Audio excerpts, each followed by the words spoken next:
Hey everyone, welcome to this week's episode of Women Serve Too. Today we have Dr. Sarah Secor-Jones with us. She is a dedicated physician specializing in integrative and regenerative medicine with a background as a Navy physician. She combines cutting edge rejuvenative therapies with a holistic, patient centered approach to optimize health, longevity, and wellness. She went into the military at the age of 17 and has been in ever since.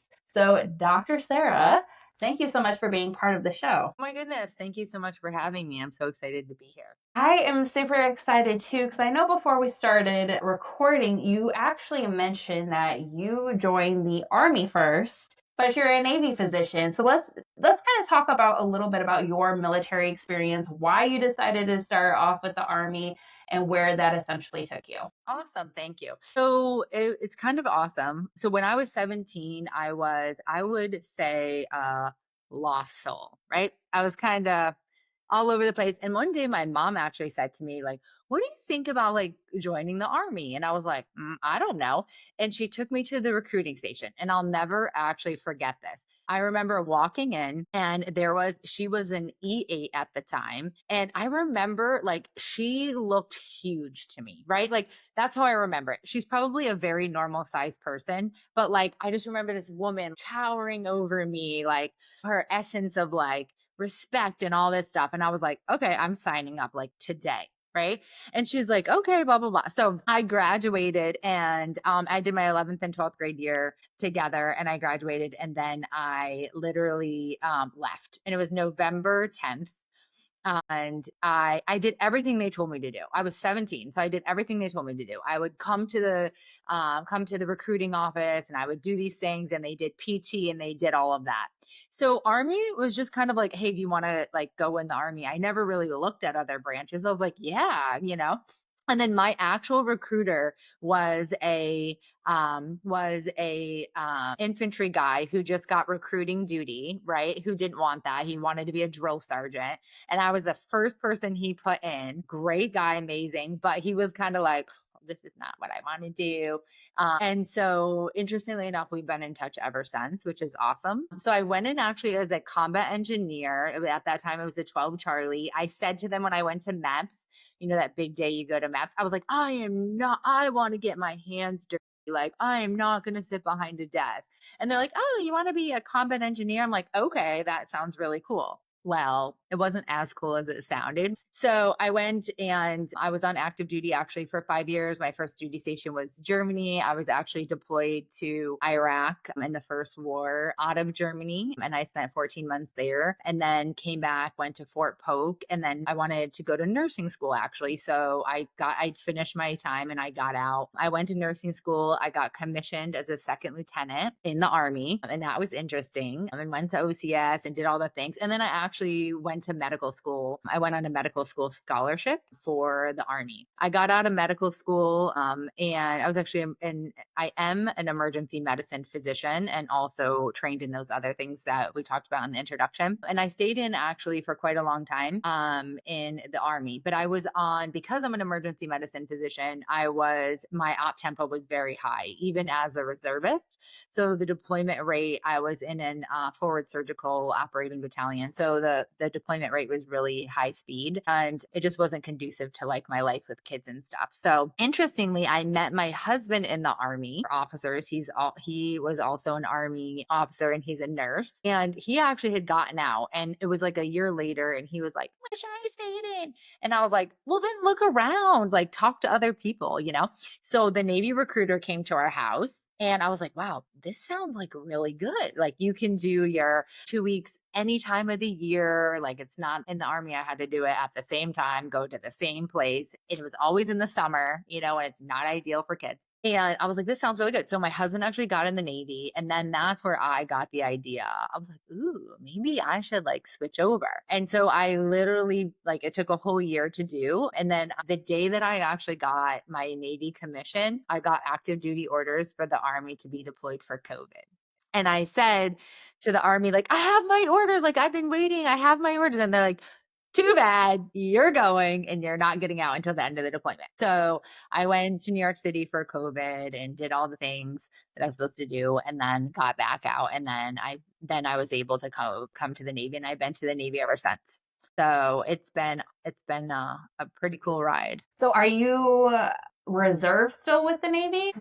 I just came off active duty. So I came over reservist, then I went on mobilization orders for the Navy. The Navy being very different from the Army, even though it's the military, right? It's so different, like logistically and administratively. So I took active duty orders just to get my like bearings and learn all the things and do all the things. And plus really for promotion purposes. So I just came off that mobilization. So now I am back in the reserves. What are like some key differences between the Army and Navy? So the Navy, from a physician standpoint, the Navy has a lot of opportunity. So the Army, we do hospitals, we have forward surgical teams, right? But everything that we do is mostly ground based. And we're a bigger footprint, right? So the Navy has very small tactical teams. We have shipboard teams. We have teams that can go on ship, off ship. We do a lot of ship to shore, and we have like a lot of like small focus processes and teams, right, in medicine. The other part, though, that the Navy offers is you can do everything from education, which is actually what I'm in now. I'm in a development support for Naval Reserve Medicine. And so you're teaching and you're doing all of that stuff, and you're involved in A schools and all of this, and teaching these XMed platforms. And then you can be completely on the other side, right, and put on a Marine Corps uniform. We call that in the Navy the green side, and you're operational. Right. And so I like the ability to be able to do what both, right? I'm now in a point in my career where I've done so much operational stuff that I want to do educational stuff. And in the Navy, it allows me to be able to be versatile like that. Okay. So how much on the civilian side are you as far as like a physician compared to like teaching and Navy? Well, the job that I hold, I'm mostly civilian, right? But the job that I hold for the Navy now in Development Command is pretty much like a second job, but I do 5 trauma shifts a month and then at the hospital, and then I own my own regenerative and integrative medicine practice. And I definitely want to dive into that because the medical career field, at least from my experience as Air Force, it's more female compared to other career fields, but the military is still a very male dominated career. So, in your opinion, women in the military, how are they challenging these traditional gender roles and proving their leadership capabilities in these male dominated fields? Well, I mean, it's a really good question. In medicine, maybe healthcare in general is more female dominated, but definitely not physician based and not civilian. Civilian a little bit more, but in the military, like still definitely male led. And we're kind of at that time where, a lot of them are still in powerful positions just because of age and stuff. And that's about to age out, right? They're going to be retiring and stuff. And so there is more females coming up in leadership roles, and things like that. But one of the things is you have to be willing to take on the challenge, right? So, and sometimes it can be really difficult. And so when I took on the role in the active duty role, I was the force surgeon. I was the deputy, and my force surgeon is a male, and he was a trauma doc too. Great guy, but there was a little bit of like getting used to each other, and trying to find what my place was and where I could be impactful. And it was actually not necessarily a generational thing, but a little bit where he was more like old school type of military doc, right? And I'm more of like even though I've been in the military just as long as him, I've had a very different career path.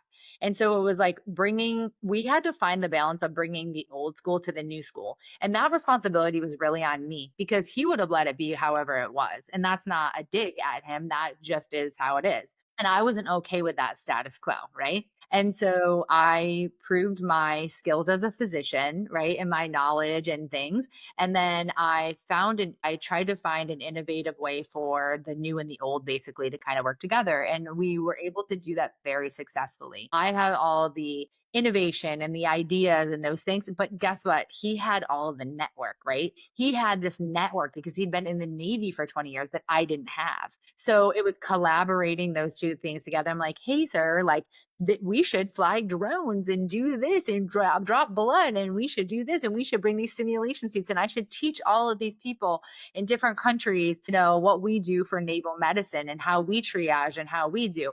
And he's like, oh, okay. Like once he trusted me, that's a great idea, right? And then he would go to work with his vast network of people and make those and my ideas happen.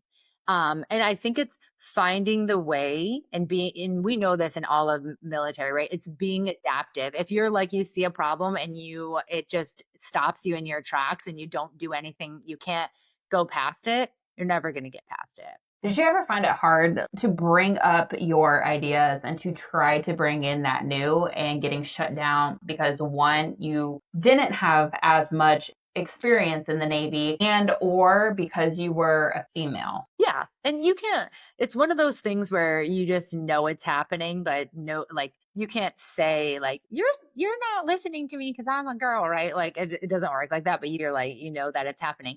But what I would say is that I just hold true to what I believe and I speak my truth, and you can do that very professionally, but I'm a doctor too. Right. And so although he outranks me or he outranked me, that was okay. And I would be like, sir, listen, this is really what we need to do.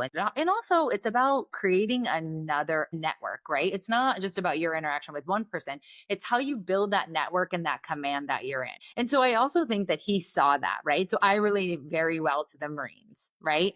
And then I try to prove my worth, so to speak, to all of the other sections in the pieces, right? By listening or just doing things that maybe another deputy didn't necessarily do. And then I think when they are able to see your impact more globally, then they're able to be like, okay, or I don't know what they say to themselves. We would have to ask them. Yeah. What do you say? I don't know what they say, but it seems to work. Or at least it worked in this case, right? Of me trying to be innovative. And I don't think it would have worked if I was like, I think you don't like me because I'm a girl. I don't think that would have worked well. So I had to just think of like the creative ways to still be me and show my value to the position. It's almost like adding an additional barrier when you're like, oh, you're not listening because I'm a girl.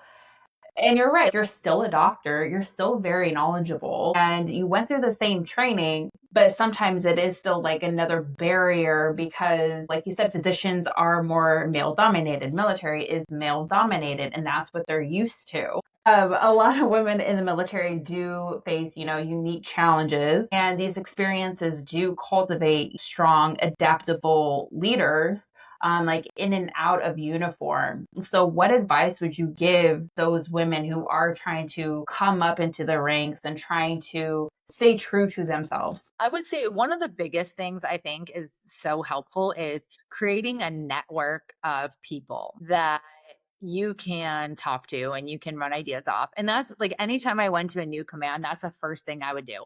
And I took this, my master chief was at when I was just active, he was amazing. 36 years old, master chief, like he's done all the things. Fantastic guy, right? But he would tell me that making connections with people is important. And it really is. And so at that particular command, and this to me made me very proud. I was the only officer that was allowed in this group chat of all of the and it's a very high echelon, right? So we're working for a 2-star. So all of them are master gunnery sergeants, right? So these are women at the top of the top. They are master guns. They are badass females, right? That most of them came in when they were 17 and they are at the top of their game.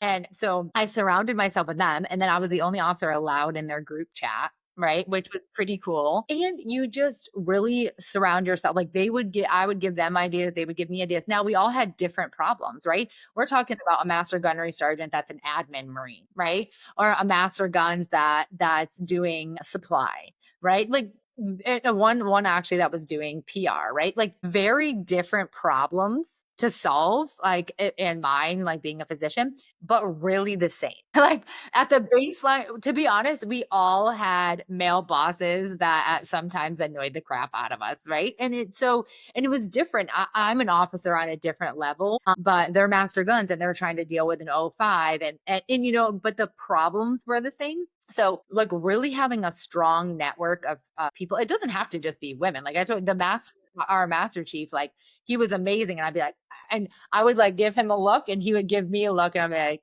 we know, like, right? It was that look, like we're in this together, man. We're in this together. But really finding those bonds, because the one of the best things about the military is the bonds that you form with people over short periods of time, based on the situations that you're put in that no other normal people in the civilian world are ever put in, right? So our friendships tend to go hard and fast because, like, who else are you in a foxhole with, or in foreign countries, and doing things and staying up all night, and like dog tired and doing things you don't want to do. So that network of people, whoever it is that you choose, is so important, and to guide you and get and help you get to like the next step, because the next step, you're always going to encounter something, right? And to be honest, as a female in the military, sometimes it's not always the men, right? Like, what about the other females, right? Like, I'll never forget when I was a young soldier, I would carry around the Army regulation for grooming standard, which is AR 670-1. I literally carried that in my cargo pocket because a lot of females that were E6, E7s, whatever, would always stop me and try to, like, "Oh, specialist, this or that." And then I would pull it out and I had it highlighted and tagged. And I would like, actually, Staff Sergeant, here's the regulation. Okay. So it's like not always men that do it to us. Sometimes it is other women. And so having that like group of people that you're like, this happened to me today, or like, this is what's happening, just to bounce ideas off of and like be there, is helpful. You brought up so many things because, as far as like the whole women also doing that, when I was in, it was very similar. Like, I always had to make sure I knew my regulations, especially with like appearance. It's because, oh, your hair is too fattish. And I was like, it's highlights, but okay. Nail color, but it's so subjective too, right? Like, when you look into the regulations, it's a conservative color. Okay. Well, Neutral or whatever the. I'm like, what's considered a conservative to you? Like, right now I have a kind of like a light pink, but people would probably be like, that's too pink. It's not conservative. The regs are already written very subjectively. I highly doubt the men were looking at the dress and appearance, and especially for females, like, come on, they probably could give two shits about my nail color. But so yes, I agree with you. It's both ends, right? But women, we need to be better with supporting other women, but also networking. And I think you brought up like a huge point with that too. And I've always heard this saying, and it's always stuck with me, is your network is your net worth. And just because you may not know someone, but that person may know someone and then could connect you. And kind of going back to like this podcast, I was doing inpatient rehab. I'm a student physical therapist, so I'm doing my clinicals right now. I'm working with this World War II vet who broke his hip, and his parent, or his family, not his parents, but his family. Dang. I know, right? This man's 101. I couldn't imagine how old his parents are. But I had this interview with this woman who was a VSO, very knowledgeable about VA benefits. His family was asking questions about, like, does he qualify for TRICARE? Like, what does Medicare? And I was like, I have a great person for you to contact. And then, like, I reached out to her. I said, hey, I have this World War II vet. And that's why it's so important to network.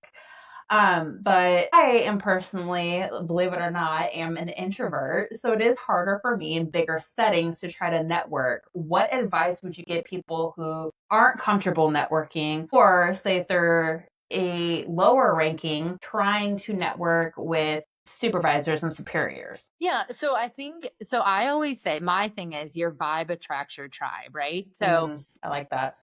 you don't have to, it's just kind of like what you do and who you talk with. It is a little difficult at lower ranks to network with higher ranks necessarily. A lot of the times, us actually as leaders need to project that downward, right? And so I'll give you a great example. So, like in the clinic, right, an MTF, I was always the doc, like I did not sit in my office. Like I sat where all of the tech sat. right? And I did that for a couple of reasons. One, because I want to know what's going on and I like to hear what they're saying. But the other thing is because I wanted them to feel my presence. Plus, I was able to feel so many things from them, right? Or I was really able to, like, some would say maybe I'm too nosy as a physician. Like, no, like I would get that a lot from superior people. Like, you work at the, like, you work at a lower level too much, right? Like, you don't need to be in the weeds of what they're doing, like stay up here. And I'm like, no, because you really need a good view of both, right? Like, I'm doing my stuff up here, but like these are the people that are making this happen, right? And they also need to be feel valued and stuff. But because I would do that, I was able to like interact with them very differently than a lot of O5s would interact. And so then they would tell me stuff, and then they would, and then it would create this like network, like the senior chief, like now I know her on a personal basis and things like that. It is hard when you're a E4, right? Like, it's very difficult to network with an O5 because you're not in the same swing of things, so to speak, right? And a lot of times in the military, that's like frowned upon, but not if the things are in joint and in common.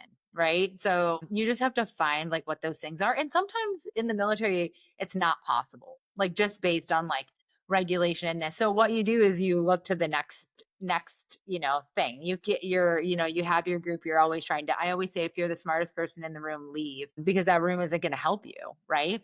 And so that might not be surrounding yourself with all E4s. But here's the other thing. Nowadays, most bases are joint.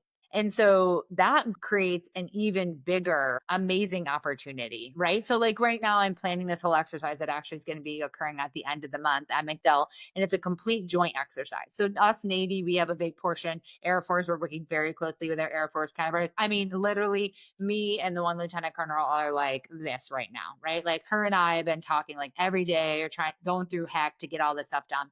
We got the Army, we got dust off. I mean, we got, you name it, we got it. In a joint space, there's a little bit more opportunity because there's a little bit more leeway when you're working in a joint space, right? Because it's not like, oh, don't talk to you're in the Air Force, don't talk to the O4, right? Like, the Army specialists can. It's weird. It's just a little bit different because it's like kind of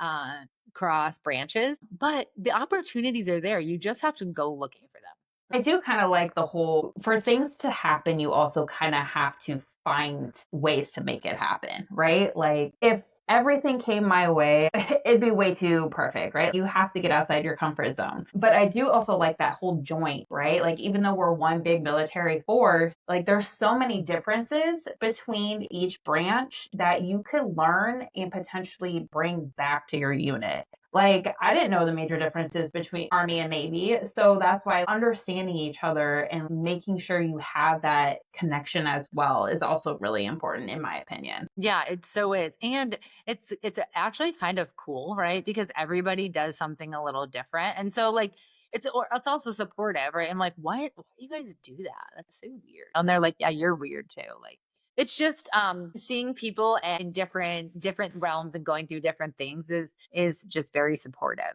And it's the joint force, it's pretty cool. And it is the way of the future, right? Like, we're never gonna win another fight unless we do it together. So the more we do joint things and the more we try to understand each other, the better we all, the more resilient, I guess, for a word, that we all are. And then plus, sometimes even like Army and Navy actually do some things better than the Air Force. And learning from that from like a different branch, you could take that back to the Air Force unit and be like, hey, why don't we try it this way? And who knows, it might like increase productivity and morale or whatever.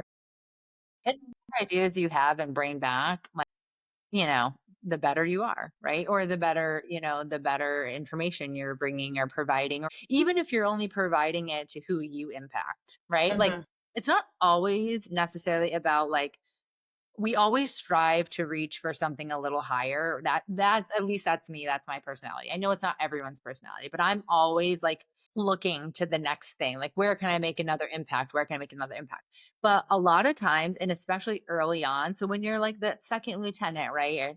And when you're the private or whatever, the airman, whatever, like, your impact is right where you are a lot of the time, right? And you can impact that next sailor, soldier, marine, airman, coastie, right? Like that's where the impact is. And then as you go, as you grow and as you mature through the ranks, your impact can get bigger and bigger. But even there's like there is all of these different like tech things that go on, and like SOCOM has all of this innovation stuff. And like guess who wins those things? E5s, E4s, you know? They're smart. They come up with these amazing systems or whatever it is, and they implement them, and they're over here winning all these awards and stuff. So your impact can be huge at a lower level, but sometimes you just have to really focus on the impact that you're having here and then worry about, let that come naturally. I agree with that. Sometimes it's top down. Even if you're like at E5 and you only have like 2, 3 troops, you could essentially be impacting their career and how they perceive staying in the military. In my experience, I did not have great leadership. So for me, I was like, I'm done. And that's why I got out. And looking back at it, hindsight, I know you said that your husband was like, oh, put me back in. And yes, I struggle with that as well. But you can directly impact someone's career by being their supervisor. So that top down trickle effect is a really big thing. So for leaders, because I know you've worked your way up, starting from a supervisor role to all the way up, how would you implement building that confidence, building that network, and just like setting everyone up for success? Yeah, so it's interesting. I mean, I literally have been in E1 and then all the way up to an O5. So in not every rank, but from a listed rank, E5 and then a second lieutenant. So it's been a very interesting journey, and each piece of that is a little bit different. But what I would say is that whatever rank you're at or wherever it is you want to go, make your local impact first, right? So make sure that your sailors or soldiers, your airmen, that they're taken care of. Number one, doesn't matter if you're an officer, it doesn't matter if you're enlisted. That's the most important, right? Because those are the people that we have the most impact on. And like you said, there's terrible leaders. Like you can't, just because you wear a rank doesn't mean you know how to lead anyone. That's for sure. I've had my share, as everyone's had their share. But if you are truly a dedicated and dynamic person, you're going to figure out the ways around those leaders, right? And you're going to take from them what you need, which is what you're not going to do, right? So like when I was an E4 and I had this E5 and I like couldn't stand him, like I was like, ugh, I can't stand. I could wallow in that in that and be like, but you know what I did? I was like, I'm going to get promoted. Like I'm going to go to the Soldier of the Month board. Like I'm going to do that because that man is going to be standing to the left of me. I am not going to do this. Like, so when you start, you have to focus on, and that happens in every single rank, right? Like, Mhm. what is my next thing? Okay, I got these hurdles. What is my next goal? How I've always taken care of who's below me first and made sure that's squared away. Anytime I go to a new command, do that. I make sure, okay, like when I was on active duty, like my HM2, right? Like, okay, what is it that you need from me? What are your goals? Like, how are we going to get you where you need to go over these next 2 years? She's squared away. We got her rocking and rolling. Now I can work on, okay, what am I going to do? What is my goals going to be? What are the things standing in my way? How do I make my network? You have to do that over and over and over again, because every single time you get promoted or you PCS or whatever, that changes, right? But you said something like I had an E6 who, by the way, is a warrant officer 5 now. She's still in. God bless her soul. Who was very impactful to me early in my career. I had some terrible leaders, and then thankfully, actually, she was an E6 at the time, and she became my leader. And she had the most. She is probably the reason I stayed. And then because I was like, that's it. I'm getting out. I'll never go back in. I hate everything. I hate everybody. This sucks. And we had an O3 who was so obnoxious, and he was so obnoxious to me particularly. He didn't like me. I didn't like him.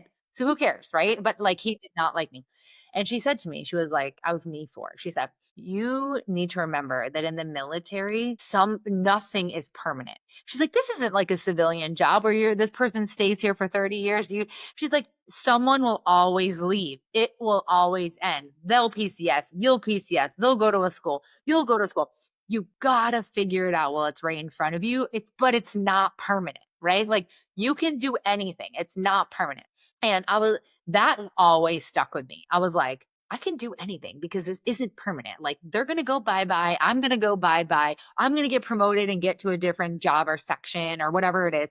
And so instead of focusing on the people that were in my way, then I just try to focus on how to get around them, right? Like, here's the barrier. Like, I'm not going through it, but how the heck can I get around it? And sometimes, girl, that was like over, like it's not always clear cut, Yeah. but you focus. I think if you just focus on the taking care of your people first, because that's so important, especially as you rise up in the ranks, and then being that leader that they want, right? So, or they need, right? Maybe they don't even know they want it, but they need it. And being that positive, just like influence of energy and like, I'm here for you kind of stuff, right? Well, still making them maintain a standard. And then, like, okay, what are my obstacles and where am I going? And how do I better myself as a leader? And that's really different for everybody, right? Because it depends on what kind of leader you want to be. What do you want to do? I love that she wasn't directly in your line of supervision because that was also kind of how what happened with me too is someone from the outside saw what was happening and kind of took me under their wing. And even to this day, I still keep in contact. He was a chief, and every Mother's Day, now he's like, I was the airman when I met him. So this was like when I was 18. But even to this day, 15 years, 16 years later, he's like, Happy Mother's Day. How are you? And he made such an impact. He was actually the reason that I re-enlisted, or a huge influence on why I re-enlisted in the first place. So I agree. Like, even if it's not a direct supervisor or a direct troop, if you see someone who needs mentoring, go ahead and try to mentor that person. Yeah. And that's also a big part of like just being alert. Right. And like that's one of the reasons why I didn't sit in my office, because I want the enlisted members to feel just how much that I'm, and also I got to hear and see stuff that I would have probably missed, right? And not picked up on if I was in my closed office with a closed door, just focusing on my like officer doctor stuff, right? And I wanted to create that environment where they could come talk to me and it's not like just a free for all. Like, clearly there's boundaries and there's things, I was able to ward off a lot of stuff, but also educate them, right? So I'll never forget there, because you do bring your that energy to the field, and it's your job, it's our jobs as leaders to really impact them. And so like I'll never forget, there was I think it was a Marine who came up and was like injured their ankle or something. I can't remember exactly what it was, but they came up and they're kind of demanding. It was an officer, I think, and they were kind of demanding like, I want to get an x-ray, blah, blah, blah, blah, whatever. And so they took care of them in the front. And then, of course, when they come back, they're like, man, you're never going to believe this. And he did this and he did that. And he wanted me to wheel him to the x-ray. And, he wanted it was right after PT, right? And so he's like, he wanted this done before he has to go to work and da, da, da. And I was like, okay. And I was like, so what are you mad about? And they're like, well, what do you mean? I was like, don't you think that that Marine has a right that was just injured at PT to get an x-ray before he has to go back to work? And don't you think that you as the tech should push him to x-ray because he's got an injured leg? Like, what are you upset about? I'm really confused. And they're like, well, and I was like, no, it sounds like you're just complaining, and that's your job. And that's that Marine's right to do that and have that. And that's the job we give. We're doing for them. That's what we do, right? We're not flying the plane. We're not fixing this up. This is the job we do. So why are you so upset about the job you do? And she was like, you could almost see the wheels go off in her head. And then later, months later, like when I was actually leaving, she actually came to me and she's like, I just want to let you know that you impacted me so deeply. She's like, you're the first officer, anybody that's ever like called me on my BS and was like, why are you doing that? And she's like, to be honest with you, ma'am, I don't even know why I was doing it. She was like, I was just complaining. And she's like, but since you made me realize that, like, and I'm like, you know what? Yeah, this is what I wanted to do. Like, this is my gift that I'm giving back to them. Mhm. I love that too. And especially like right now, like I said, I'm work currently in patient care. So we're working with patients, and there's this saying that's in the office is the patient experience is my job. And it kind of almost hit home. And obviously, it also relates to like doctors and techs and stuff because their experiences do impact your job. Yeah. And you want them to have that experience, right? Like this is the other thing. It's so different because a lot of these kids and their kids, like in the MTFs, right? Like they've never deployed. right? Or they've never been in an operational setting. They've just been in the clinic setting, which is so different, right? It's so different. But what I try to frame it in that frame of mind of like, you get to do this, right? Like when you're on, if you're on the battlefield and that soldier, sailor, marine goes down, you get to save their life. Right. Or you get to try to, and only you have the skills. So I know you're like in the MTF and you're like, oh, this is an x-ray and this is a this or this is that, but you need to take that responsibility with the same amount of energy that you're going to take putting that tourniquet on the right place, that you're going to take doing that airway maneuver, that you're going to take putting in that IV or doing an advanced cric or whatever it is. This is what you are doing to serve and what you chose to do. And you need to reflect that in everything you do or say. I know mindfulness and meditation is like a huge thing right now. So, in one of the things that I read is everyone has bad days, right? But you don't want to reflect your bad day on a patient or a customer or your family, and to really try to be mindful before you enter a new patient room or dealing with a new customer. And it's just a tip that I've been hearing is just try to reset and be like, okay, let's take a deep breath. I could deal with my situation later. Let's try to start new with this person and make sure they have the best experience. Yeah, and remember, we not for nothing, but we bear a lot of burden that our civilian kids don't. Okay. So there's a lot of stuff that we have on our plate that no one else in the world is ever asked to do, right? Except the 1% that put on the uniform, especially if you've deployed, or it doesn't even matter if you've deployed, but we are asked to be away from our family. There's so many more burdens that we bear. So it is difficult, right? And it is hard. You have to purposely be mindful, right? Like mindfulness doesn't just happen. Why do you have to keep practicing it over and over and over and over again? But why do we train over and over and over and over again? Right? We train as we fight. We do that for a reason. We do that because there's muscle memory. How many times did I have to put in a chest tube or do a crike before I'm proficient? You have to do it over and over again. And the same is true with leading. And the same is true with mindfulness. You have to do it over and over again, and you have to force yourself on the days you don't want to, right? And those are the times when you're going to prove to yourself that you can do it, right? Because it's easy on the days it's easy, right? But on the days it's hard, if you still can do it, then it's that much more important and that much more significant. And then you have to do it on the battlefield, right? And we never know. That's the other part.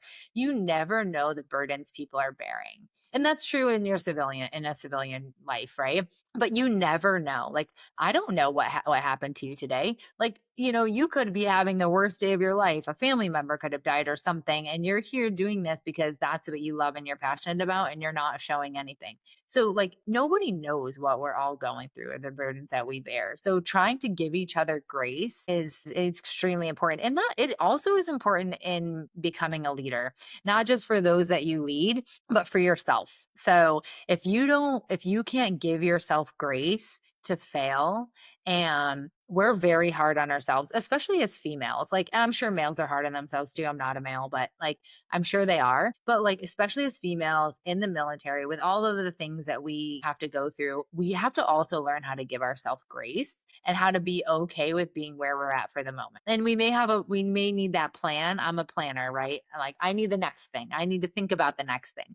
But it's okay that it doesn't happen. And it's okay to say, dang, I wish that would have worked, but it didn't, right? And to go back to the drawing board, and that's where it ties in with that big network of people, right? Like, when you have that network, the fall isn't so far, right? So when you do fall, because you're gonna fall, we all do. That there's that group to pick you up, and then just to be able to shake it off and say, okay, I'm giving myself grace today. It's all right. I didn't do the best I could. And you're right. It is something that takes time to, kind of learn and to give yourself grace.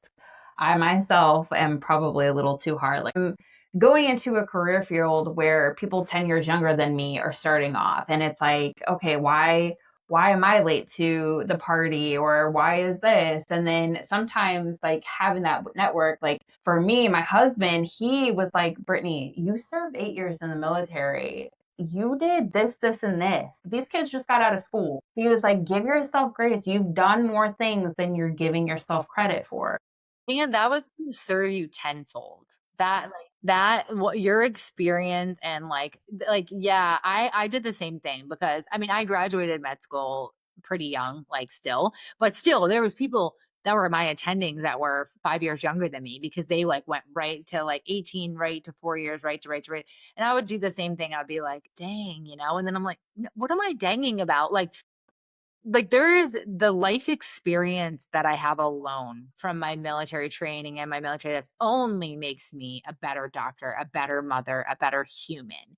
And we have to like give ourselves grace, but also that's going to serve you so well in your profession, right? Because those things you can't teach people. That work ethic that you have, that drive to be self motivated and ignite, those are not, you can't teach them. They're invaluable lessons that you learn in the military from being in a position that you have no choice, right? Like how many times when I remember like being seven, I went to Germany at my first duty station at 17. I turned eight. I think I got there like January 17th and I turned 18 February 26th. So it was my first duty station. It was overseas. And I was like, well, this is going to be great. Right. And, but I just remember like I would hate it and I would want to go home and I would want to quit and then I would love it and it would be great. And then I would hate it. But the best lessons that I learned were being able to endure when I hated it because there was no other option. I couldn't quit. There isn't. But that's one of the most valuable lessons that the military has taught me over and over again in time in my life. It's like when things get hard, you don't just quit them, right? Like you figure it out. Maybe you do like in 4 years, or maybe you get rid of that job, or maybe whatever. But like you don't just quit something because you don't like it, or because it got hard, or because it wasn't exactly what you thought it would be. You need to stay the course and figure those things out. In the world we live in, you can quit, right? Like the military, you can't.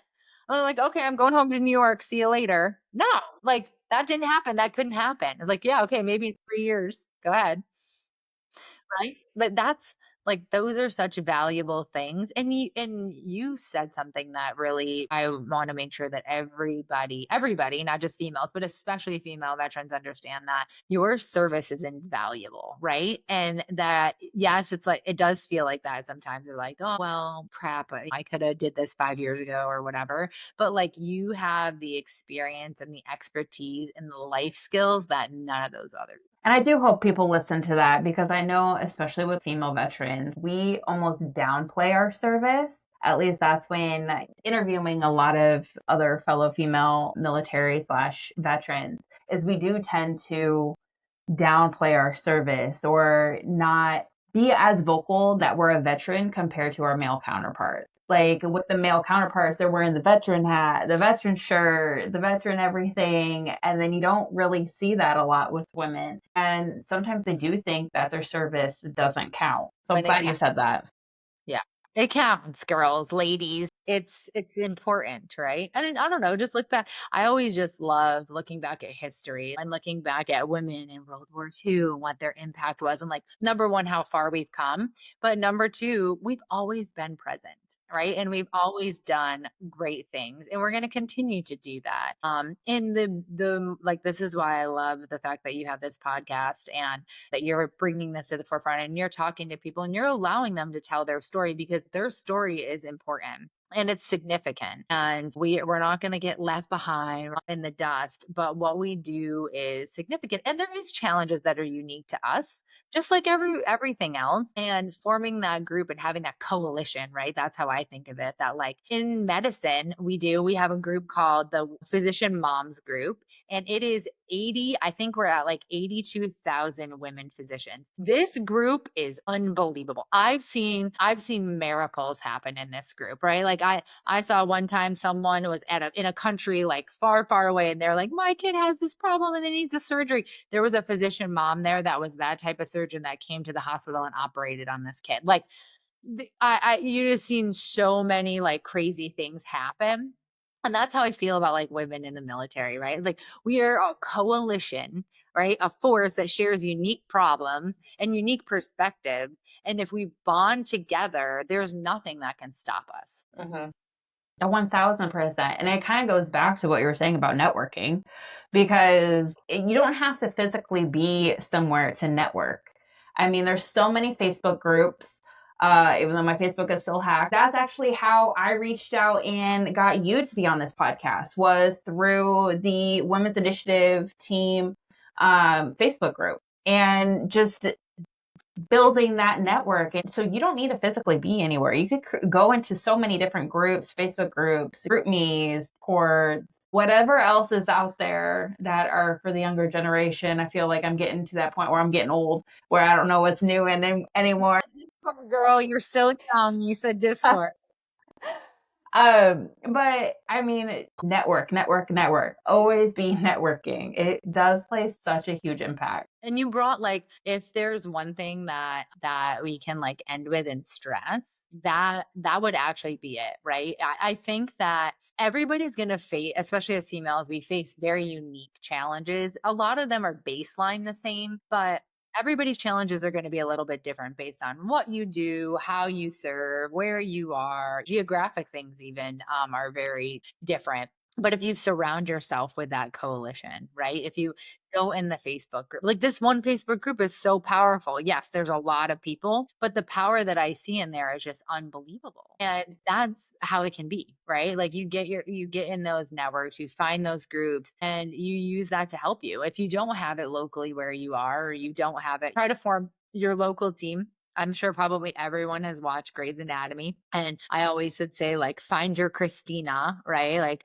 to Meredith, like someone that you can dance with and cry with, or whatever it is you need to do. When we say this in medicine, we teach the residents the same thing. Find your person, your people, right? The people that are, you're like, blah, I had a horrible day, this and that. And those Facebook groups are, this coalition of women is great because people, number one, people don't know or care, right? No one's judging you. No one's like, whatever, like you're going to see it from a, if I come in and tell you a doctor problem that I had, you may not understand it from a physician level, but you're going to give me a different perspective as someone that is in patient care. And then what about that artillery girl, right? She's going to give me a completely different perspective that sometimes we can't even see on our own. Right. And those are the things that we need and we need to foster. And then things are just exponential after that. Right. Then it's like, okay, we can do this. We're doing this and the team behind it. So like if that's one thing I can say and make a point and end with is that number one, anything is possible. That doesn't mean it's going to be easy because it's not. Nothing in life worth having is easy ever. Doesn't matter if you're in the military or not. But being a female in the military is not easy. Number one, that's the reality. And if you're in, you already know that. The That step is fair. two to that is that just create it or get involved and make that team and don't sit in a room by yourself and try to take on all the problems because that's not the way and we can all do it together and we can break the barriers right that we have and we can help each other and we can really rise to the top. I do like that. You talk about a lot about networking, but do you have any self-help books or podcasts or people that you listen to help develop your leadership skills, to your communication skills and stuff like that? So I most of my like reading and stuff now is all based on medicine and like function and stuff. But one of the I don't know if you're familiar with Jocko Willink, you probably are. But I personally attract to what he says. So you have the other piece is what works for me isn't necessarily going to work for you, right? Because we all have different styles of how we receive information. And I like their style of receiving information from a leadership perspective, which is basically like you're responsible, you take on the stuff, and you make everything else happen. And that really works for me. I don't do well with like this like kind of stuff. That's not like really me. I don't do good with that. So what I think about that is more a little bit of a generality. Is it isn't a specific person, but it's a specific style, right? Like find your style, what your leadership style is, and then look and find those people that speak to your style. And that takes time, right? To figure that out and also to listen to different people. What I would say is you got to do it though. You're never going to know if you don't start trying to listen to things and trying to educate yourself and trying to become a better person. I get all the time, especially in my business. Oh, did you read this book on this or this on this? And I'll go try it or I'll do the little template where I listen to it on audiobook. I'm like, this is not going to work for me. Not my thing. Or, okay, it is. But right, again, that brings back to your whole coalition. right? It's like somebody shares, oh, hey, did you read, Take Your Life Back, right? Take your time and your life back. And they're like, yeah, I liked it. And I'm like, I listen to it. I'm like, no, this isn't going to work for me. Right? I'm like, oh, but I read this and I like that. So it really is like being individual and figuring out what your style is, what works for you, and then how you amplify that over and over. When you were talking about Jocko, were you talking about extreme ownership? Yeah. Yeah, I actually like that book too because I listened to it and I was like, oh, okay. Like Jocko, obviously, with him being a Navy SEAL, for those who are unfamiliar with him, he does have several books, and one of his books is Extreme Ownership. And I personally liked it, and clearly Dr. Sarah does too. But she is right. That's what makes everyone so unique and wonderful, right? Is everyone has different learning styles, different personalities, different approaches. So you do kind of have to do some self navigation, self reflecting on what works for you. Because Jocko, he's very straightforward. So if that's not your style, maybe Brandon Burchard, I still think he's great too, but like I love him too, but just hearing different perspectives can also kind of shape who you are and how you approach different things and how you interact with different people too, right? Just because you're very straightforward, your troops might not be. So you still have to understand how to approach a slightly more sensitive person. Yeah, Yeah, that comes with like leadership too, right? And right. like trying to be like a little bit well-rounded in the guards of just because I like it doesn't mean everyone is. And that's not necessarily just the style, right? But I just know me personally, like if I want to grow and I'm trying to better myself, I need those type of that's the type of leadership that I need to help myself grow, right? That may not be the leadership that my sailors need, right? And that's being a diverse leader. But I know if I'm looking to grow, and here's a great recent example. So because I own a regenerative and integrative medicine practice, it's a small business, right? Like I'm growing it, it's growing. And I have this social media guy who's awesome. But one of the reasons why I signed up with him is because he would do these daily walks with his dog, and he's on this thing. He's like, on this, right? And he's like, the reason your business isn't working is because you're not doing this and you're crying about, oh, this doesn't work for me. And then I look at your content and you posted one thing. Well, of course it's not going to work. And I'm like, this is the guy for me, right? Like, that's the kind of person that I need to motivate me to excel on my levels, right? I'm not going to do well with someone who's like, well, you could, but you may, right? Like you may look at that guy and be like, oh my God, I would never go anywhere near him. Like, how dare he talk to me like that, right? And so that's why like knowing your style is really helpful when you're trying to grow as a leader, like yourself. Like you're trying to not learn me, not like things basically like, how do I be a better leader with these troops, but more of like, how am I going to get to the next step? How am I going to take those next goals? And that like Jocko speaks to me because he's very much like that. Like you need to own it. Like you own it. You own the good, you own the bad, and you own every damn thing in between, right? And that's the kind of stuff that I know I need to grow as a leader. But that takes time to develop too, right? When you're first coming up as a leader, you don't know. You're like, what works, what doesn't? And I've tried all of it, right? I'm like, okay, well, I really should probably be more mindful and do this because that's what everybody says we should, right? That doesn't work well for me. My brain just like freaks out because it's too quiet, right? And like, so you have to kind of like mesh things together to figure it out. But the key thing is you have to try to figure it out, right? Like if you just sit there and you're just like, I'm not doing anything, or you're paralyzed, you're never going to grow, right? You're not going to be the best leader you can be. You're not going to do and achieve those things if you don't do anything.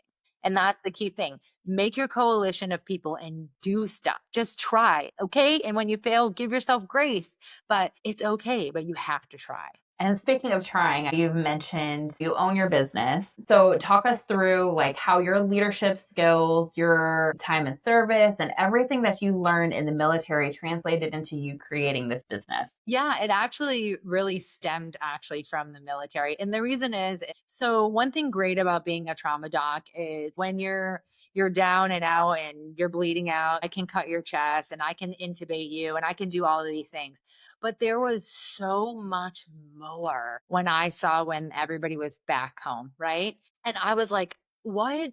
like I need to be able to do both of these things, right? Like when I look at this is just from a military perspective, but like what I can do as a trauma doc is so small because it's only one piece of time. Like, yes, great, you need me. Like, I can save your life, right? In that time. But as military members, like, even if I save your life, there's so much more that follows that. And there's so much more before that, right?